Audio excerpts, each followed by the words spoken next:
de la reunión académica mensual de la Sociedad Cundinamarquesa de Anestesiología. Para mí es todo un gusto que en esta noche nos acompañe la doctora Sandra Jimena Jaramillo.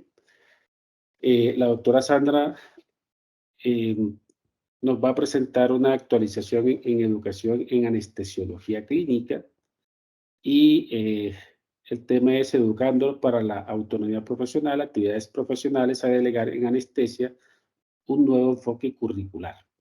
La doctora Sandra es magíster en educación para profesionales de la salud, es profesora asistente y coordinadora del laboratorio de habilidades médicas y simulación de la Facultad de Medicina de la Universidad de los Andes, es médico anestesióloga del Hospital Militar Central, representante de la región centro del Comité de Simulación de ASCOFAME y miembro de SOCOL-SIM.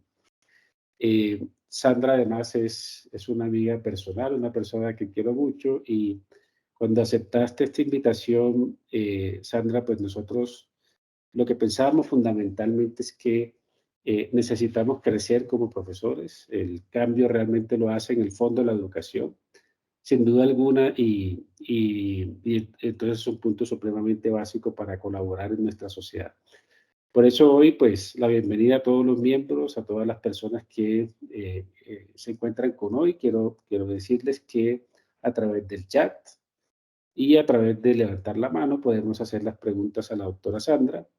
Sandrita, a ti personalmente muchas gracias por tomar de tu tiempo y acompañarnos en esta noche. Sabemos que va a ser un tema muy, muy constructivo. Entonces vamos a ir empezando. Muy buenas noches a todos y bienvenidos.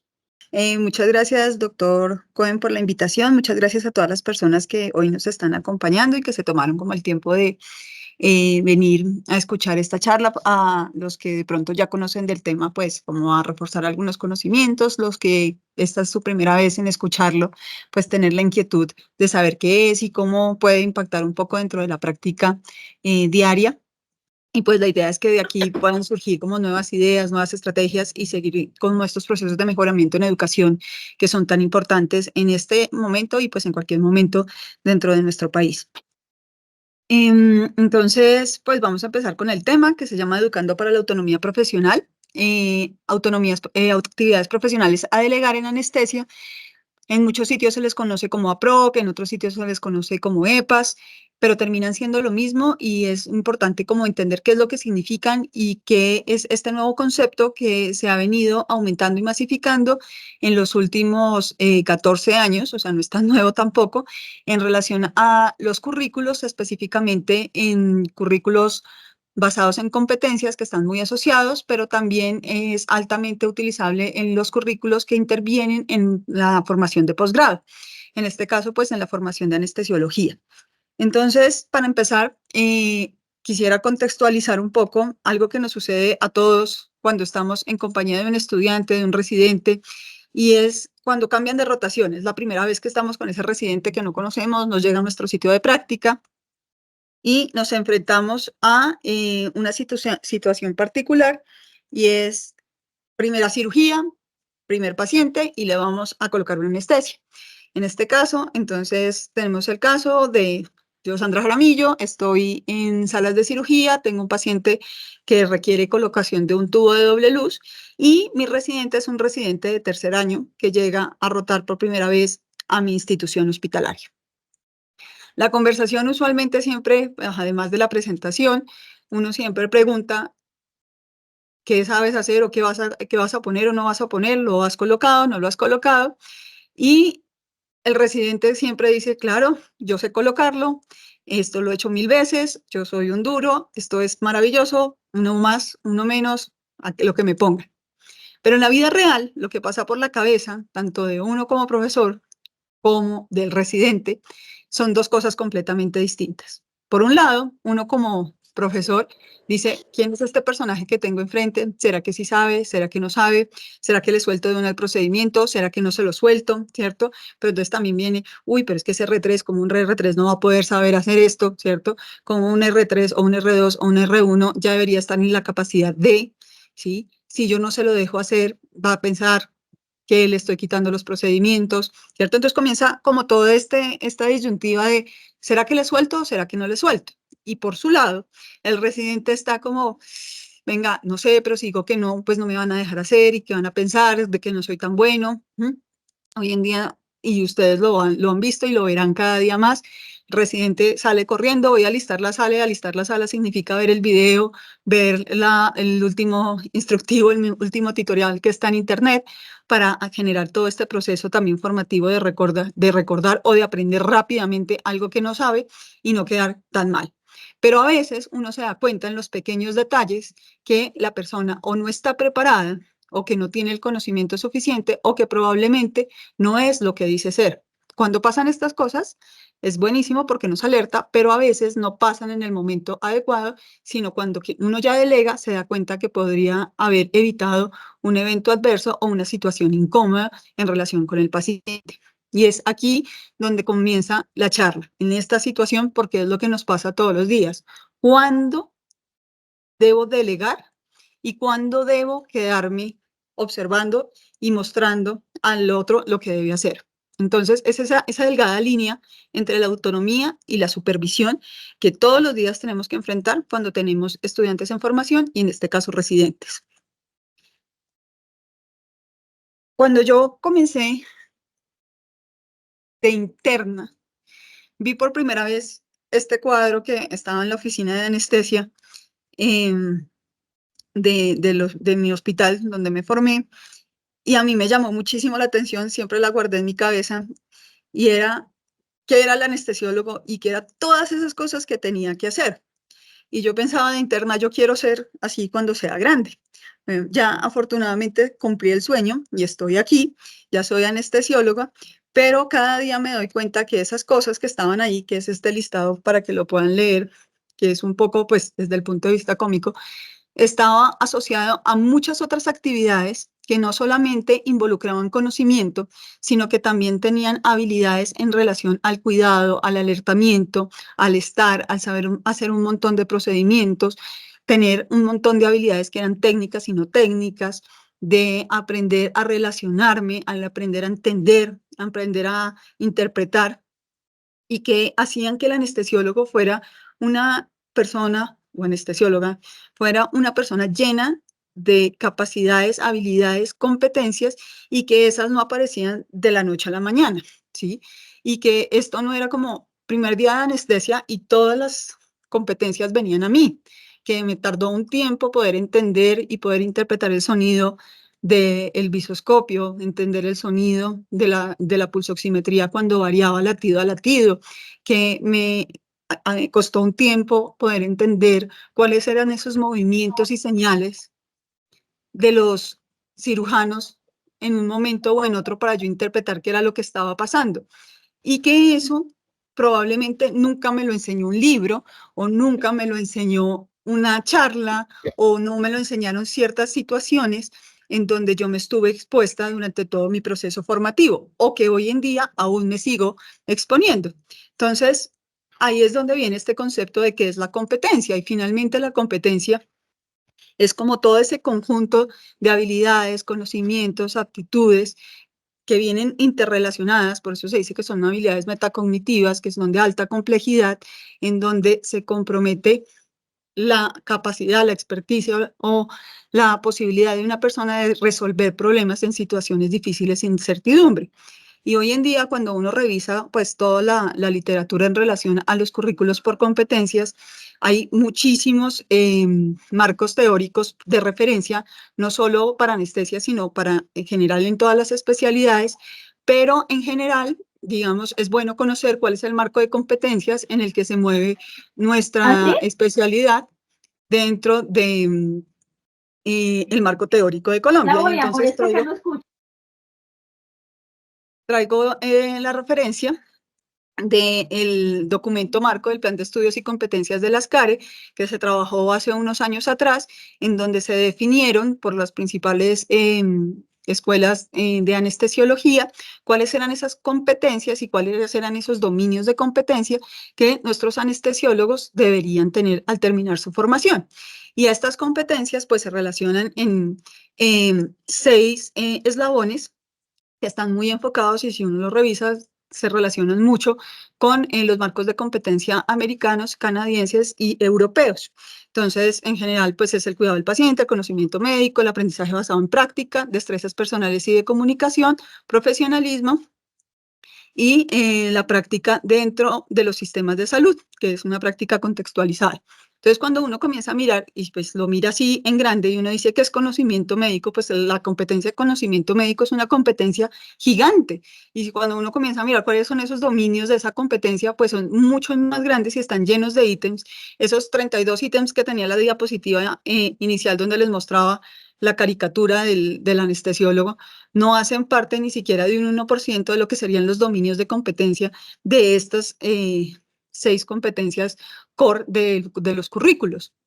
Entonces, uno comienza a decir, pero ¿cómo hago yo dentro de mi programa para estar evaluando todo el tiempo esto, para decir que un residente lo alcanza, para saber que sí lo logra, ¿cierto? Y no quedarme colgado dentro del proceso de formación.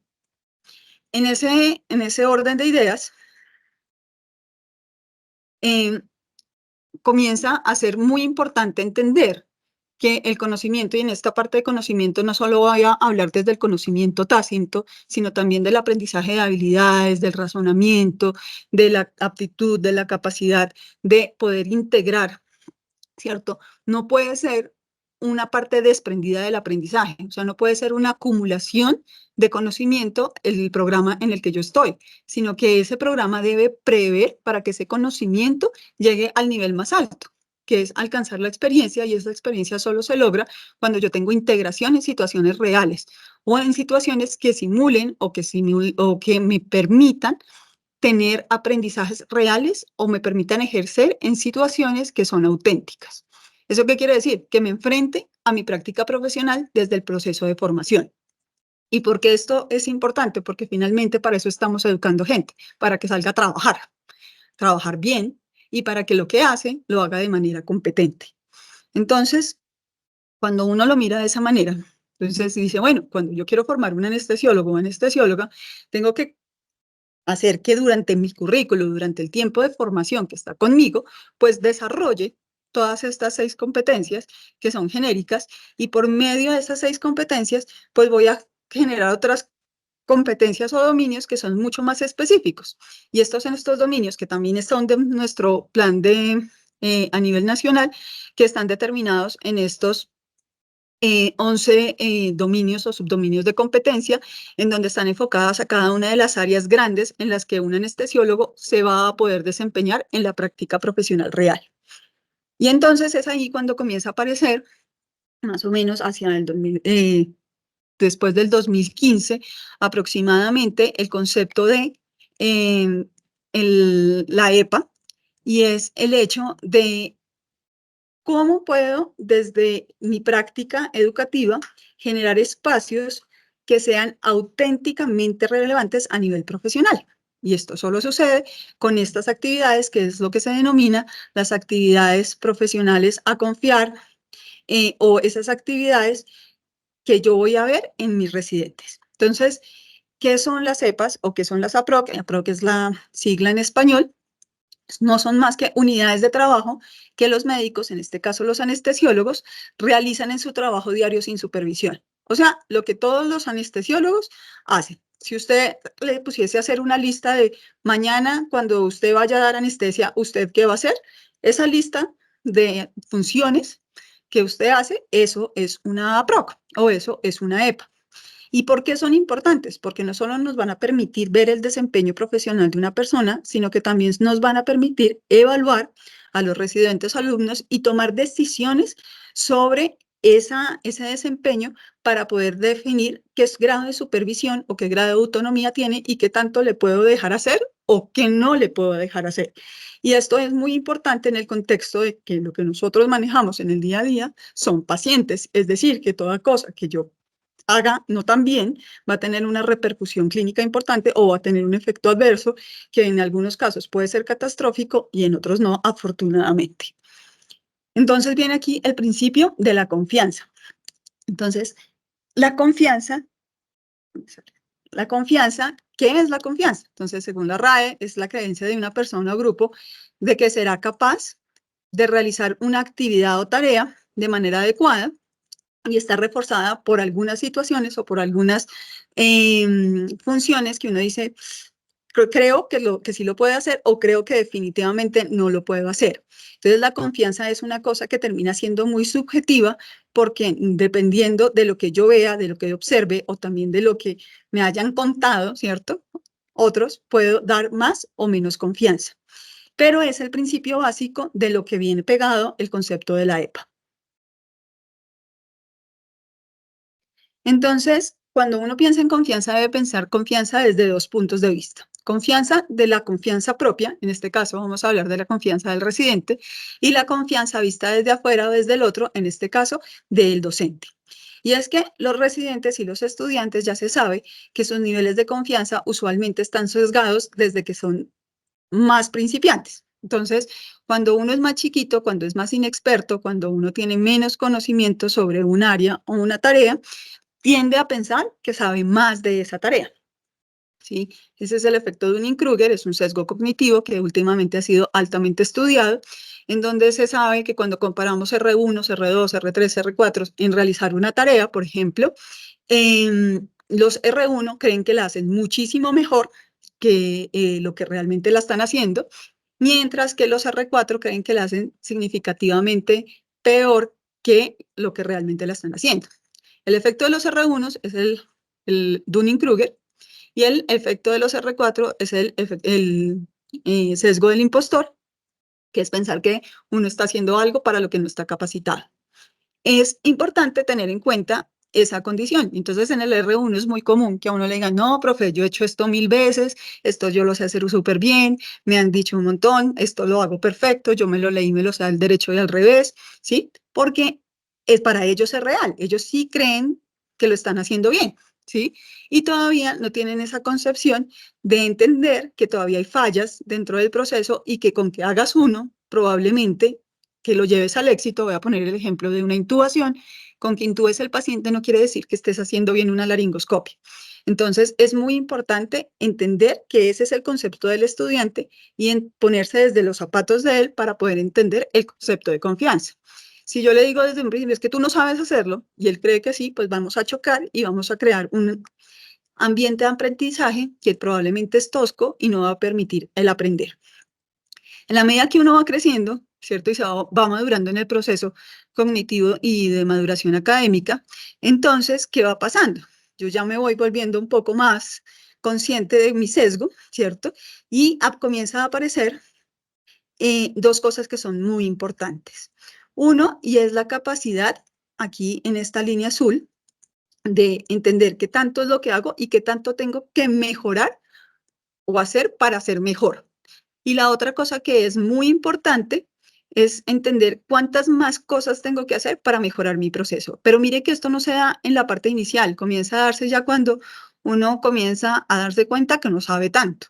Entonces, viene de un proceso de acompañamiento que es muy importante y es parte de lo que quiero reforzar hoy, y es la reflexión. Pero para que esta reflexión sea significativa, tiene que venir de la mano de un plan de acción.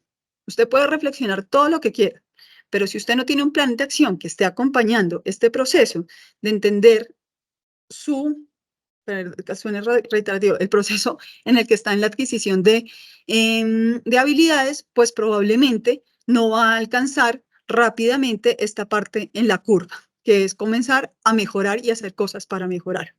Por otro lado, la confianza del docente, usualmente los docentes pensamos inicialmente que ellos saben más, hasta que nos demuestran por primera vez la habilidad o el conocimiento. Y cuando nos presentan por primera vez la habilidad o el conocimiento, uno se da cuenta que no eran tan buenos como aparentaban ser. Entonces, en esta curva hay varios elementos que me parecen muy importantes, y uno es este que es el rojo, que es el entrenamiento, ¿cierto? Que se da en los sitios de práctica. Y entonces es importante entender que incluso en nuestra vida profesional nosotros hacemos entrenamiento activo en los sitios de práctica.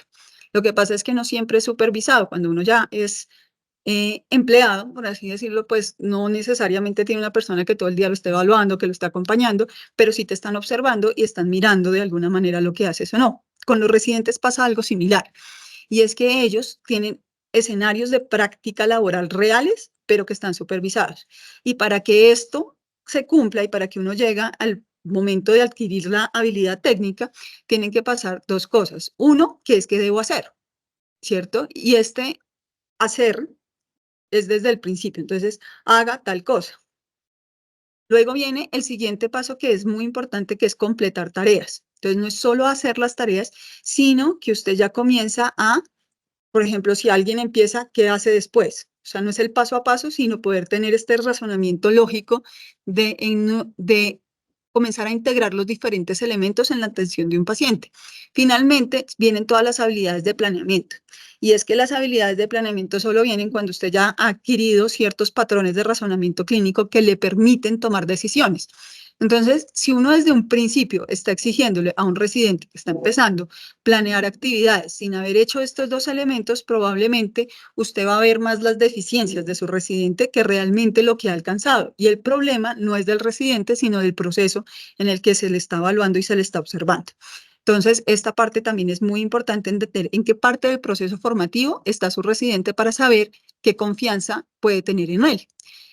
Una de las cosas que yo siempre he dicho es el R1. El R1 llega el primer día y todo el mundo piensa que viene ya lleno de sabiduría y el pobre hasta el día anterior en que entró a la residencia, pues era médico general y estaba al mismo nivel de cualquiera de sus compañeros. Entonces, por recibir el título de residente, no necesariamente adquirió más habilidades o más conocimientos por solo tener este título, sino que tiene o requiere un proceso adicional para comenzar a alcanzar este nivel. Entonces, en este orden de ideas, alcanzar o ejecutar una actividad profesional, por ejemplo que esta es una EPA, que es administrar anestesia general, incluido el manejo de la vía aérea, pues requiere de muchísimas competencias. Entonces, puede que sea una actividad, pero para poderla lograr, usted requiere la integración de las 6 competencias que vimos al comienzo, porque necesita elementos y dominios de cada una de esas competencias para ser lograda. Y usted debe, dentro de su currículo y debe dentro de su sitio de práctica, fomentar que cada una de estas 6 competencias se pueda desarrollar de manera adecuada. Y entonces, este es un grupo danés que trabajó en el concepto de EPAS, está integrado por anestesiólogos, y ellos crearon esta escala, que es la escala de Wheeler, para medir confianza y autonomía. Y entonces dijeron, bueno, ¿qué es lo que todo el mundo dice que nosotros hacemos en anestesia? Tomar tinto.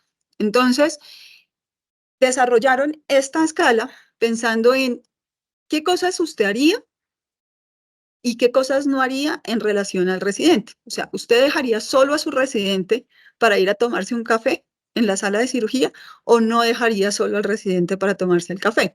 Y vemos cómo dependiendo de cada uno de los niveles, comenzamos desde no me voy a ir ni un solo minuto de la sala, que todos hemos tenido ese estudiante con el que uno dice, y al más chiquito uno dice, no, yo no me muevo, no he desayunado, no he ido al baño, estoy cansado, pero yo de aquí no me muevo, ¿cierto?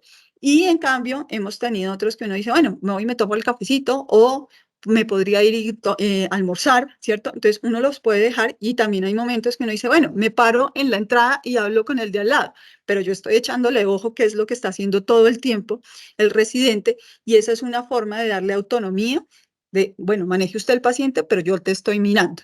Entonces, vemos cómo en el mismo sitio uno puede cambiar con diferentes estructuras el grado de supervisión o el grado de autonomía que le está dando a su residente.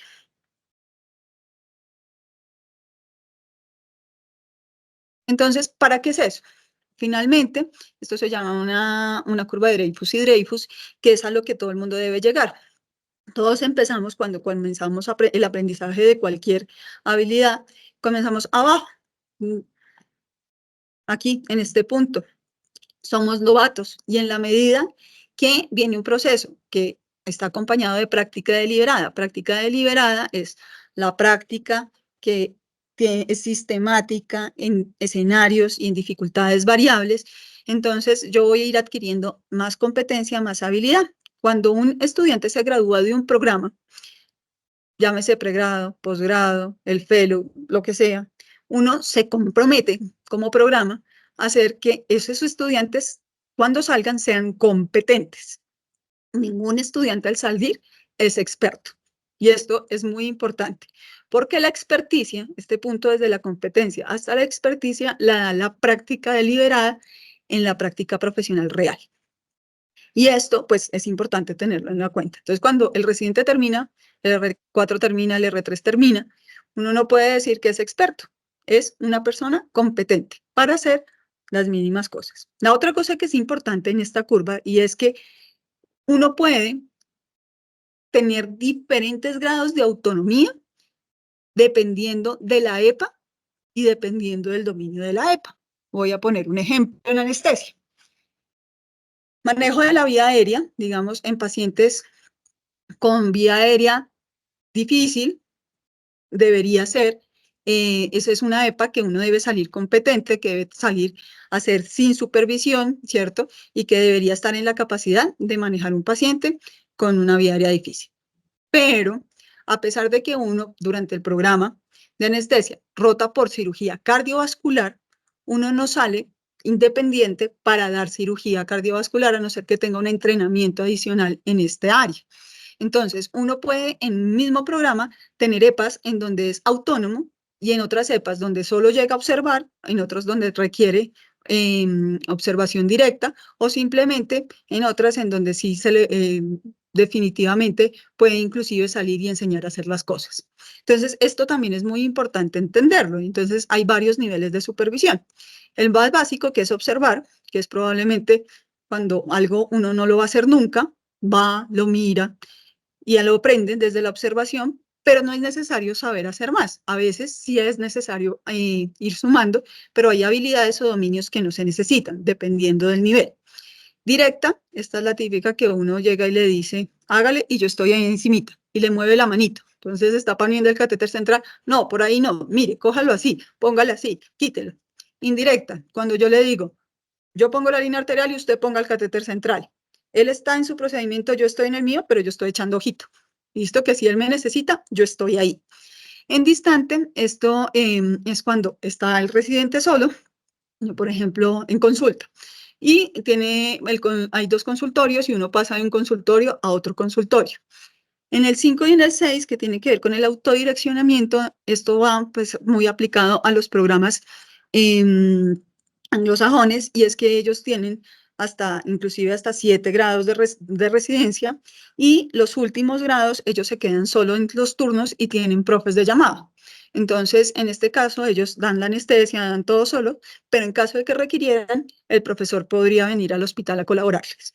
En nuestro caso, nuestros programas no tienen esto, pero o lo dan, por ejemplo, la gente que está en fellowships, que ese sería ese último nivel de supervisión. Esto es importante entenderlo y que también los residentes lo entiendan, que es un proceso y que solo se alcanza es con la práctica deliberada. Y acá también viene una cosa que es muy importante, que no depende de año. Entonces, a veces pensamos, es que si está en primer año, necesita mucha supervisión y todo es entre observa y directa. Y si es R2, entonces entre directa e indirecta, y si es R3, indirecta y distante, y no necesariamente es así. Porque, por ejemplo, la anestesia cardiovascular se da hasta el final, ¿cierto? Y probablemente ahí no va a alcanzar, va a estar entre observa y directa, y no tuvo nada que ver con el tiempo de residencia. Entonces, una de las cosas que también viene muy de la mano de los currículos de competencias es olvidar que el desarrollo profesional y la maduración académica viene de la mano del año de residencia. Entonces, ¿uno cómo hace para saber, que esto es como ya lo práctico, cuándo delegar? Entonces, lo más importante, pues, es observar. ¿Y qué es lo que observa? Entonces, hay dos tipos de evaluaciones que se hacen en las EPAs, estos son dos conceptos importantes para llevar hoy. La primera, que son las evaluaciones ad hoc. La evaluación ad hoc es una evaluación que no necesariamente tiene un número, pero es lo que hacemos todos los días. Es cuando usted decide decirle al residente, intube. Es cuando usted decide decirle al residente, coja la vena. Cuando decide decirle al residente, pase el central. Usted no le hizo un examen previo para saber si pasaba el central, si cogía la vena o si intubaba. ¿Mm?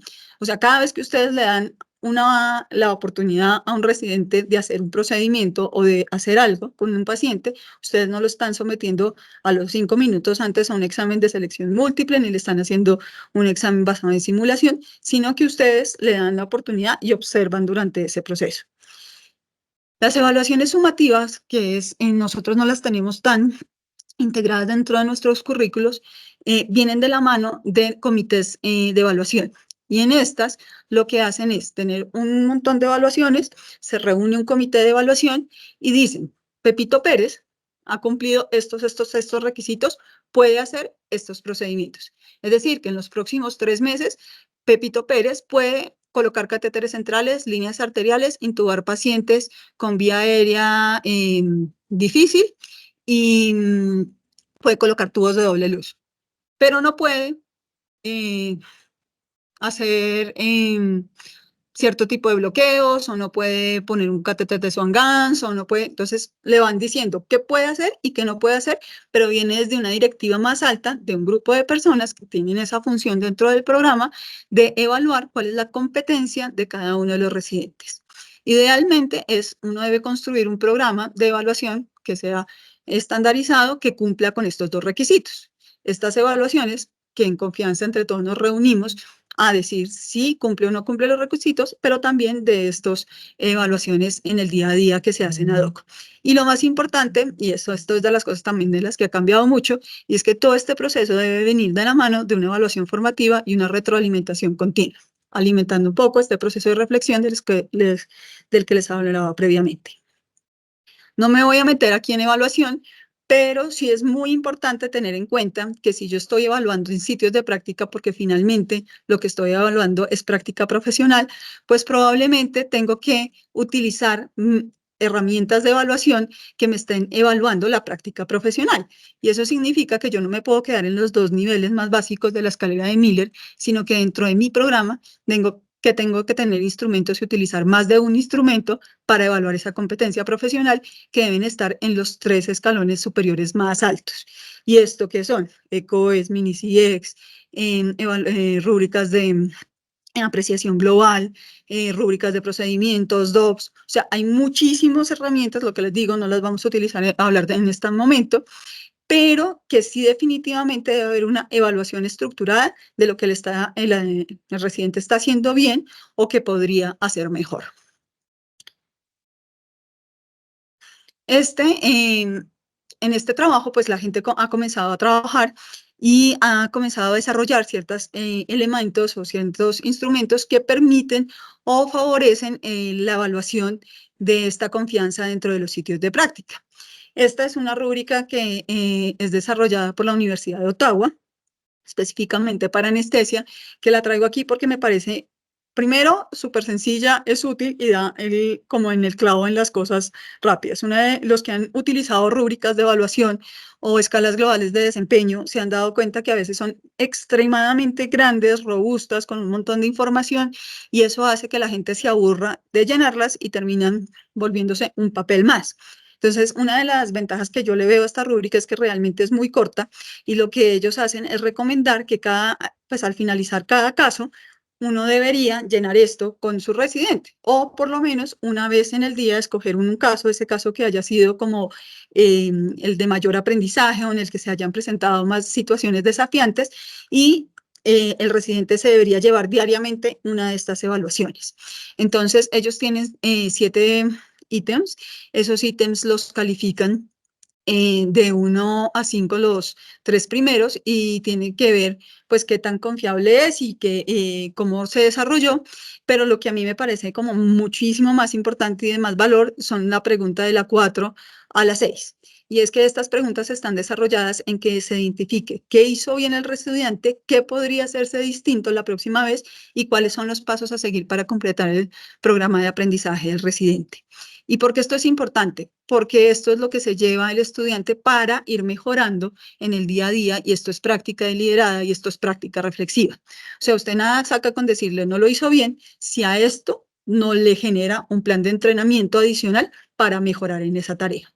Entonces, si uno hiciera esto una vez al día con cada residente, y el residente se llevara esto todos los días, la posibilidad de entender su proceso formativo, primero sería mucho más rápido, segundo sería más responsable, pero tercero, permitiría que los residentes alcanzaran la competencia más rápida y la confianza también se hiciera mucho más rápida. Entonces, y esto es una cosa objetiva, entonces ya mi residente no se va con la idea de que se va a hacer las cosas súper bien, ¿cierto?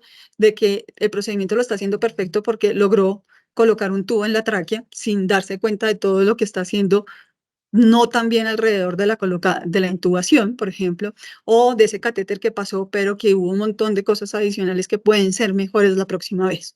Entonces, una de las invitaciones, miren que no es una cosa compleja, es no tienen que llenar un papel, puede sentarse y hacerse estas 6 preguntas al finalizar el caso y hablarlas con el residente y generar un programa en el día a día.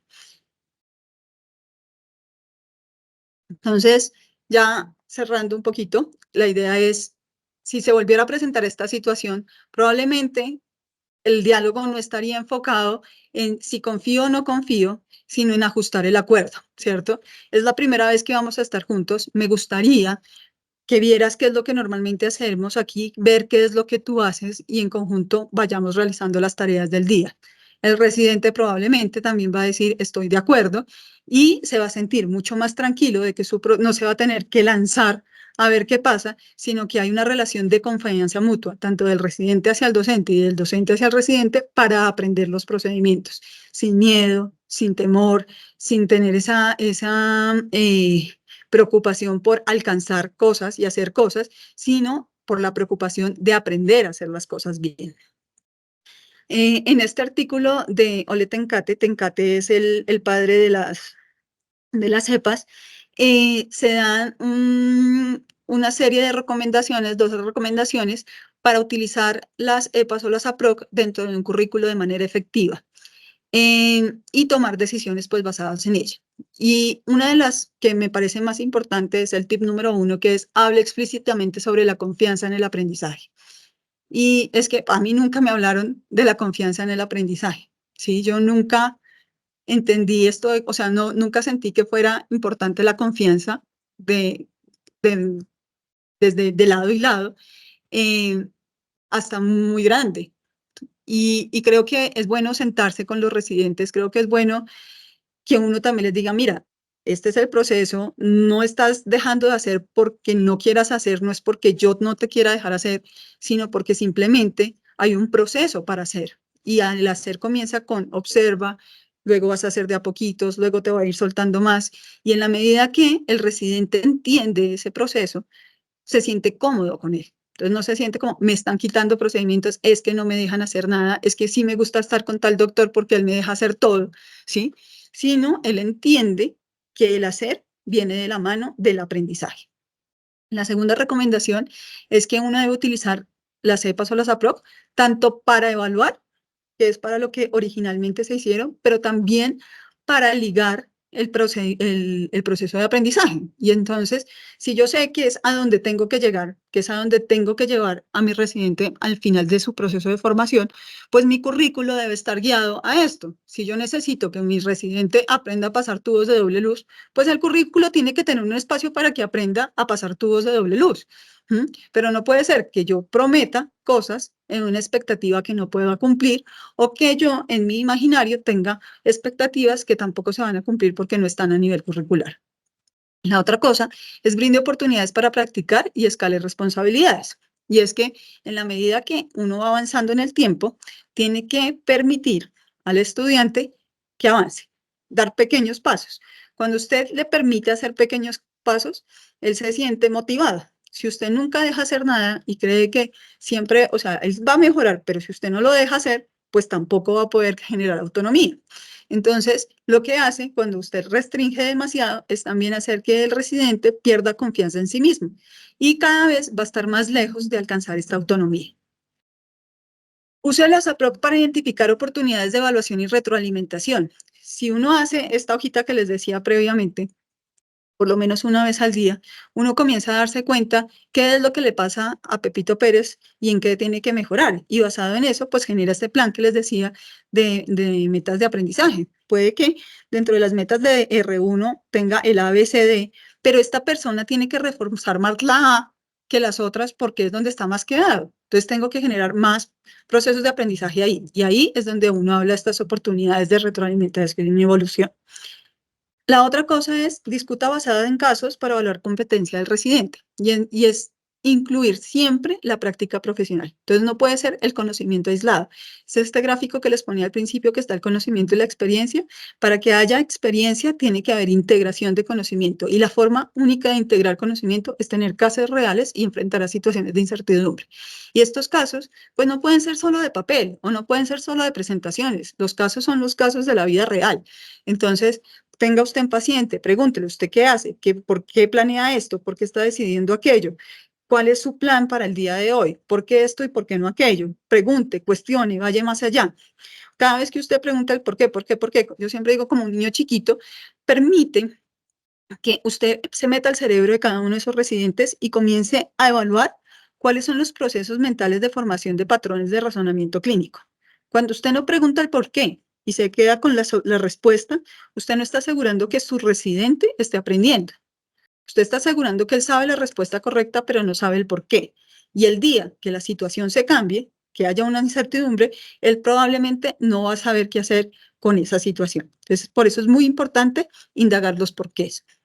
La otra cosa que es el otro tip es considera la intuición del docente sobre el progreso del residente.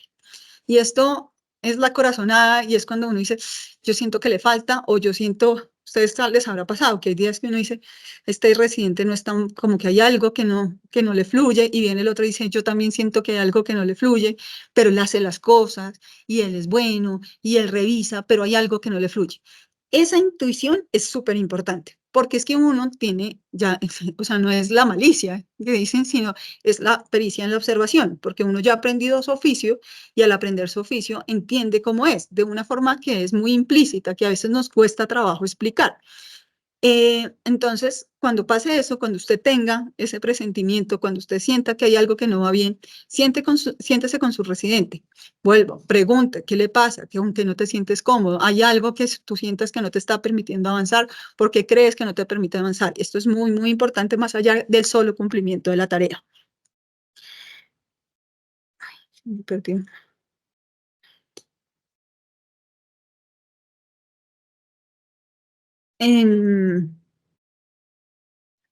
Estas, digamos que son las recomendaciones más grandes en términos generales para trabajar en el área clínica y para mejorar esta relación de confianza. Era un poquito lo que les quería traer el día de hoy. No me quería extender en métodos de evaluación, en la parte curricular, en cuáles son los componentes de las EPAs, porque pues es un concepto que no muchas personas manejan, que per se no es fácil de entender, y quería más que se llevaran como este proceso de somos un binomio, que realmente somos tres porque el paciente está incluido, de autonomía, supervisión, qué tanto te dejo hacer y qué tanto no te dejo hacer. Y que cuando no te dejo hacer no es porque yo no quiera, sino porque todavía no estás en la capacidad de asumir esa responsabilidad. Para mí es muy importante y termino con la charla con esta frase y es, la sociedad confía en la educación ciegamente. Permite que extraños educados por extraños salgan a atenderlos. O sea, todos los pacientes que atendemos todos los días, la mayoría nunca nos han visto. En anestesia pasa muy comúnmente que nos conocemos por primera vez en la salita de espera. Y, y sin embargo, esas personas nos entregan su vida en ese momento. Entonces, nosotros tenemos una responsabilidad social, no solo con el residente, no solo con los estudiantes, sino con la sociedad, o sea, con la familia, con el paciente. Y por eso tenemos que exageradamente meterle la mano a la educación. ¿Mm? Y crear un proceso en donde este camino de la supervisión y la autonomía sean fundamentados y no sean a priori, no sean a ciegas, no sea porque tengo residente grande, entonces él lo puede hacer, sino que realmente tengamos en la cabeza la importancia y la confianza que la gente tiene en nosotros cuando decide acostarse en nuestras camillas. Muchísimas gracias, doctor Cohen. Eso era lo que tenía para el día de hoy. Sandrita, muchas gracias. Aquí, ok, perfecto, ya veo. Muchas gracias por este espacio en donde tocamos un tema que es tan importante. Eh, Hoy todas las personas que nos acompañan son muy, muy relevantes, pero decía unas corticas palabras con el doctor Mauricio Vasco, que es uno de los anestesiólogos que está unido, me compartió unos artículos quiero compartírselos a todos, pero no sé cómo se hace por el chat. Entonces, Sandra, si tú sabes, yo te los reenvío Listo. y podríamos compartir por el chat porque no sé cómo compartir. Pero le estaba dando un ojito y muestra cosas bien importantes sobre los procesos educativos, pero yo le decía que una de las cosas, de las motivaciones de la reunión, pero quizás de las cosas más importantes, creo, Sandrita, es que nosotros como profesores tenemos una gran responsabilidad. Yo creo que todos entendemos que sí. No se trata de pronto eh, de que la mejora que pudiéramos tener en algunos aspectos sea por no ser responsables, sino porque muchas veces creo que no creemos que necesitemos mejorar como profesores y esto es una educación continuada como lo es para todas las cosas que hacemos en anestesia, debe serlo también como profesor.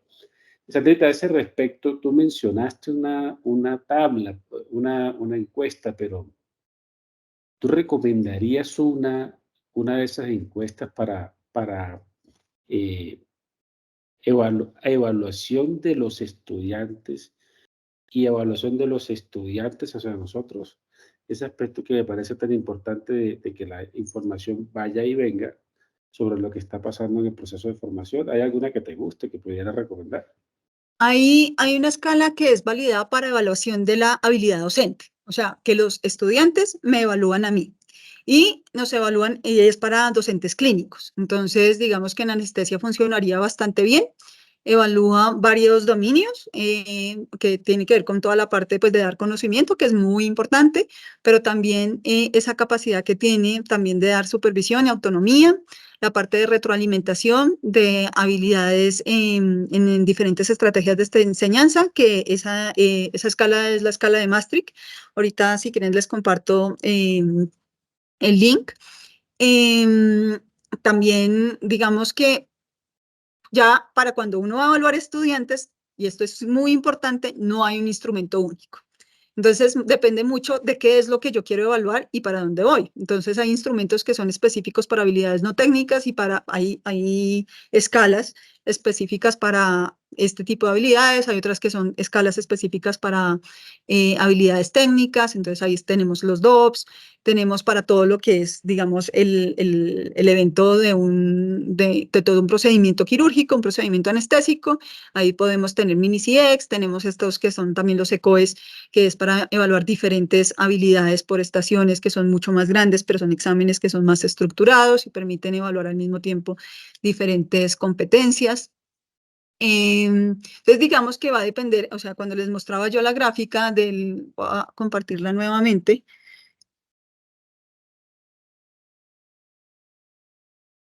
Ahí están viendo mi pantalla. No, ahora sí. Listo. Entonces, cuando yo cuando les comparto la escalera de Miller, habla como de los diferentes momentos en los que uno puede evaluar y para cada uno de estos momentos hay como 5 o 6 herramientas de evaluación. Lo que sí uno tiene que tener claro, y es el mensaje que yo siempre les envío, es que yo no puedo evaluar una competencia clínica con exámenes de selección múltiple. ¿Sí? Y si seguimos evaluando competencia, o sea que el único examen estructurado que uno tiene en una residencia es un examen de selección múltiple, pues hay algo que no está bien, porque no está evaluando la competencia. Y no puede ser una apreciativa tampoco, ¿sí?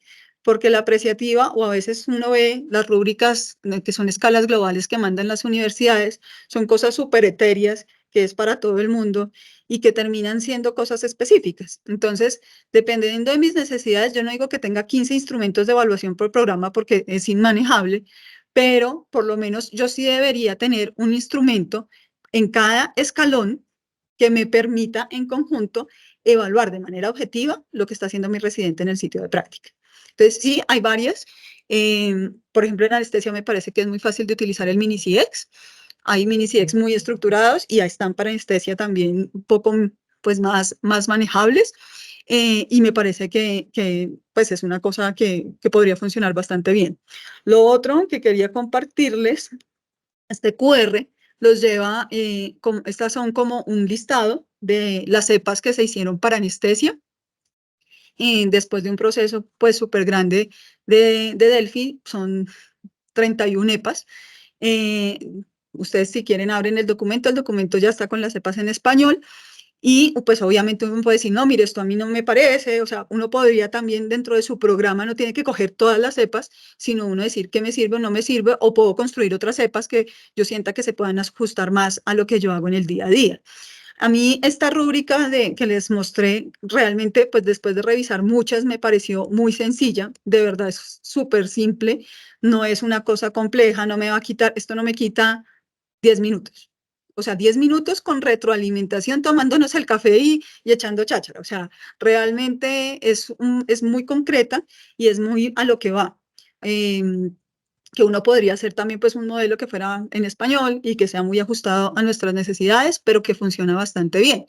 Lo que pasa es que esto tiene valor cuando lo hace todo el mundo, ¿sí? Si solo lo hace Sandra Jaramillo, pues chévere por Sandra Jaramillo y por el residente que esté con Sandra Jaramillo, pero esto se nutre cuando muchas personas observan y se nutre cuando muchas personas tienen la posibilidad de generar estos procesos de retroalimentación. Eso es un sistema de evaluación programática, que todos, no que nos sentemos a chismear del residente, ¿no? Y entre nosotros digamos lo que nos parece o no nos parece, sino que realmente esa opinión o esa observación que estamos teniendo del residente sea una cosa objetiva y lleve a un proceso formativo, o sea, que vaya acompañado de un plan de mejoramiento. Y esto es muy, muy importante. Voy a Ok, Sandrita, compartirles los sí. artículos. Sí, y por favor, sí, los que te envié allí. Mientras los compartes, tenemos una pregunta más de la doctora Alexandra Chávez, un gusto saludarla. Dice, Sandrita, excelente exposición. Una pregunta, ¿cómo se evalúan las habilidades blandas? ¿Es importante evaluarlas? Doctora Chávez, gracias. Bueno, entonces hay una cosa que es importante y es que hoy en día el término de habilidades blandas está en vía de extinción. ¿Listo? Lo que normalmente llamábamos habilidades blandas hoy se denominan habilidades no cognitivas. Y de ser como las marginadas, ¿no? Por mucho tiempo Sandrita, las... una sugerencia, Sandrita, es que por alguna razón se salta no sé si te pasa a ti también, está como saltándose. Ok, ya, parece que ya se Ahí, solucionó. Sí, perdón, sí, disculpa que te interrumpí. que las habilidades blandas ya no se llaman blandas, se llaman habilidades no cognitivas.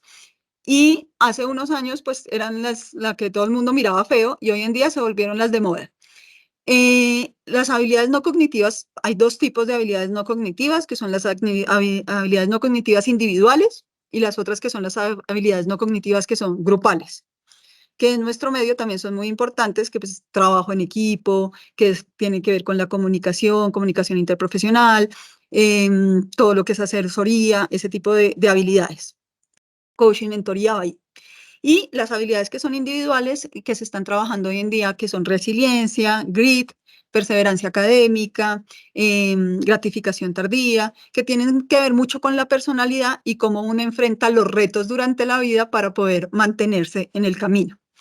También está cómo me siento yo en realidad en relación con mi inteligencia, si me siento inteligente o no me siento tan inteligente, si me siento capaz o no me siento capaz, que uno pensaría que eso no pasa, pero hay gente que sí, ¿sí? O sea, hay gente que siente que nació bruta y como nací bruto, pues no hay nada que hacer, yo no voy a aprender más, o sea, yo ya nací cerrado, muchos hemos escuchado eso, o sea, yo nací cerrado para las matemáticas, ¿cierto? Y creen que nunca van a poder aprender matemáticas porque en algún momento sintieron que les fue difícil. Como hay gente que dice, pues voy a intentar y a ver qué logro. Entonces, esas son las habilidades no cognitivas. Hoy en día se ha avanzado muchísimo en ese campo y hay varios instrumentos para evaluarlos, que el problema de estos instrumentos es que muchos están validados en niños inicialmente y se está haciendo como la validación en adultos y en médicos y en población general de profesionales de la salud. En los últimos 2 o 3 años es que se está comenzando a validación hacer validación en nuestras áreas. Entonces, por ejemplo, ahí se está trabajando mucho con grit, resiliencia. Grit es como tenacidad académica, que es la capacidad como de quedarme en mis tareas y cumplir mi meta, que es diferente a la resiliencia, que es levantarme y seguir a pesar de las adversidades. Y estas dos se han relacionado mucho con, por ejemplo, burnout dentro de los profesionales de la salud. Entonces, y las ideaciones suicidas. Entonces, digamos que son dos habilidades no cognitivas en las que se está trabajando mucho. Otro tema que es muy importante son las habilidades no técnicas, que para nosotros en anestesia es muy, muy importante y no son habilidades blandas, ¿listo? O no cognitivas. Y tienen que ver, está el sistema ANS, el ANTS, desarrollado por la doctora Flynn y su equipo. Y en el 2010, si no estoy mal, sacaron un score que es para evaluación de habilidades no técnicas, que también se encuentra, ahorita si quieren lo busco y también se los mando por el chat, que es súper fácil de utilizar y está diseñado específicamente para evaluar en sitios de práctica habilidades no técnicas. Y acá viene como otra cosa, y ahí sí viene como de lo que yo hago, y es que todas estas habilidades, cuando yo hablo de sitio de práctica, también pueden ser evaluadas en sitio de práctica simulado. Entonces, eso pues también hace que si bien uno no puede evaluarlo todo el tiempo en los quirófanos, sí debería generar espacios de aprendizaje seguro en simulación. Que si bien a usted o sea, no hay estudios que digan que el que usted lo haga bien en simulación significa que lo va a hacer bien con un paciente real, sí se ha demostrado que la posibilidad de errar se disminuye significativamente cuando usted lo ha hecho previamente en simulación, a no cuando lo hace únicamente o por primera vez en pacientes. Entonces, digamos que todas estas herramientas también lo que tienen de ventajoso es que se pueden utilizar en simulación o con pacientes reales. Tiene el micrófono apagado, doctor. Perdón. Aquí tengo otra pregunta. ¿Serían los coordinadores académicos aquellos encargados de introducir estos nuevos métodos de evaluación? Esto supongo que la pregunta viene porque quizá no en todas las escuelas se utilicen, por ejemplo, escalas o métodos de evaluación, digamos, ya estudiados, ya con una validación, o debería ser la iniciativa de un profesor. Bueno, yo creo, no sé si mi respuesta sea políticamente correcta. Entonces, yo sí creo que una de las labores de los docentes, independiente si hace parte como de la cabeza o de este equipo curricular, es ser un líder, ¿sí? Y ser líder no significa ser el jefe, sino significa impulsar cambios. Si yo veo situaciones donde puede haber mejora, yo tengo la obligación como docente de ir y hablar con mi coordinador académico y decirle, mire, yo estoy viendo este hueco, esta falencia, he encontrado que esto podría llegar a funcionar, existe la posibilidad de, siempre el diálogo. Una de las cosas que me ha enseñado la vida es que las reformas curriculares requieren de la aceptación de los equipos. Y si usted entra peleando, no va a lograr nada. Entonces, si usted quiere cambio, tiene que entrar dialogando. Y el dialogando es cuáles son sus necesidades, tengo que escuchar sus necesidades, tengo estas necesidades, escuchen mis necesidades. O sea, los cambios curriculares son una negociación y no importa de dónde vengan, tiene que haber esa negociación. Si el líder viene, se le ocurrió al líder y viene y lo impone, claro, él tiene el poder de venir a imponerlo, pero usted no lo va a utilizar si no está de acuerdo. Y puede que esté de acuerdo, pero como se lo impusieron, dice, no lo voy a utilizar, ¿sí? Porque así somos nosotros. Entonces, es importante que haya un diálogo, que la gente, y esto también viene de la mano, que no es solo imponer e implementar, sino, venga, lo tengo que educar. Si yo voy a comenzar a utilizar un DOPS, ¿qué es un DOPS? ¿Cómo se usa? Hagámoslo. También yo tengo como docente que ir a simulación y hacer en simulación a ver cómo es que se utiliza, cuáles son las cosas que se me dificultan, qué lo hace más fácil. Cuando, por ejemplo, yo comencé a hacer rúbricas, al principio hacíamos rúbricas súper completas. Eran increíbles, me le medían a uno todo. ¿qué comenzamos a darnos cuenta? Que la gente la llenaba la primera vez y nunca más las volvía a llenar, ¿sí? Entonces ya la rúbrica ya no tiene 20 ítems, ya tiene 6, ¿sí? Y esos ítems son sencillitos. Y uno comienza a trabajar en este proceso y en la medida que uno va aprendiendo, pues ya también el papel lo aguanta todo, la literatura es increíble, pero la vida real no es como la pintan, ¿sí? Entonces, sí creo que cualquier persona puede ayudarlo a implementar, pero hay que educar, tiene que haber un diálogo consensuado en los cambios curriculares, pero sobre todo también tiene que haber una voluntad política de todos, ¿sí? De querer cambiar y querer mejorar. Y de ahí mi discurso de la responsabilidad social. Esto no es una responsabilidad de egos, es de el paciente confía en que yo estoy haciendo bien las cosas y el que va a salir va a hacerlas bien. Entonces, es como también entender eso un poquito. Sí, Sandrita, muchas gracias. Sandrita, voy por razones de tiempo, pues tenemos que ir cerrando. Yo me considero pues como apasionado de esto, estoy seguro que los que están en la reunión también lo son. Em, yo le decía a Sandra que no mucho tiempo atrás hicimos un diplomado y aprendimos muchas cosas. Bueno, mira, aquí tenemos una pregunta del doctor Vasco antes de cerrar, que ya tenemos alguito de tiempo. Si puedes ir colocando los artículos, te Sí, estoy haciendo agradecería. eso. Sí, sí, yo sé. Dice el doctor Vasco, Sandra, excelente charla, promueve la reflexión y su pregunta es, ¿cómo estandarizar a los profes en educación? Voy a agregar inclusive otra preguntita más. Sandrita, ¿tú crees que se puede estandarizar o se debiera estandarizar lo que los residentes hacen, ya que estamos hablando de anestesia, en su educación? Entonces, una pregunta, por favor, es estandarización a profes. Y una siguiente pregunta es, por ejemplo, estandarización de residentes, como cosas que ellos debieran hacer con números, o eso es exagerar. ¿Qué opinas tú? Bueno, entonces, las dos son preguntas difíciles y creo que no tienen una respuesta única. ¿Qué es estandarización de profesores? O sea, cuando yo escucho estandarización de profesores es como si yo tuviera un molde y todos tuvieran que ser iguales. Y eso es imposible. Entonces, bajo ese principio de crear profesores en molde, no estoy muy de acuerdo. ¿Qué es lo que uno estandariza? La evaluación, ¿sí?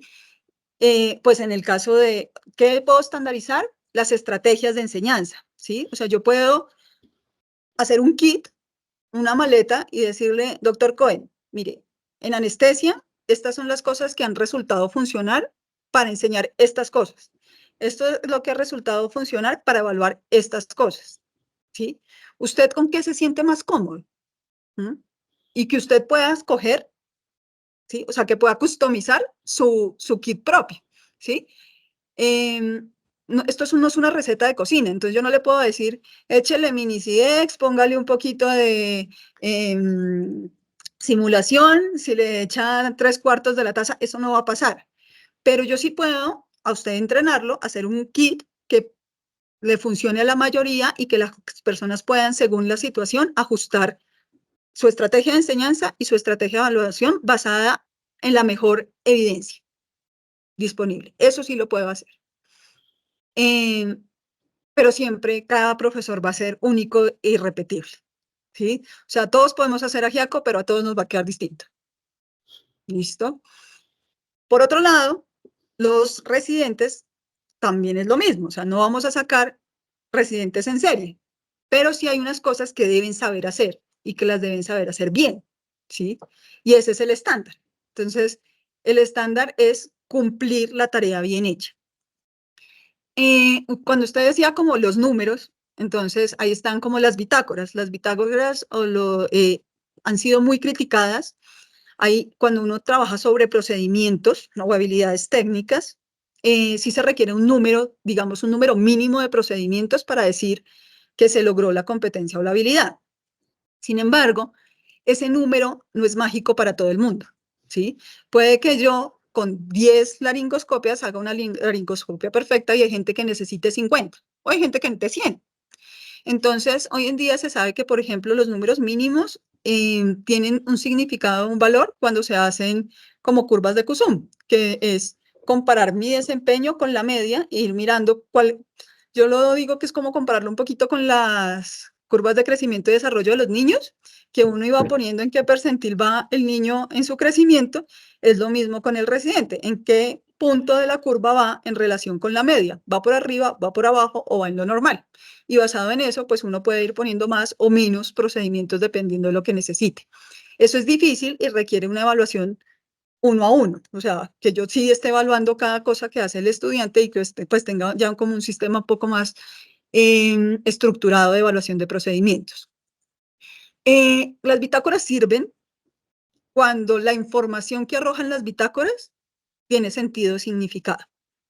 ¿Qué quiere decir esto? O sea, si mi bitácora dice que usted solo ha hecho 2 procedimientos e igual yo lo gradúo con una cosa que yo tenía como un mínimo de 10, no tiene significado tener una bitácora de procedimientos, más allá de una cosa informativa.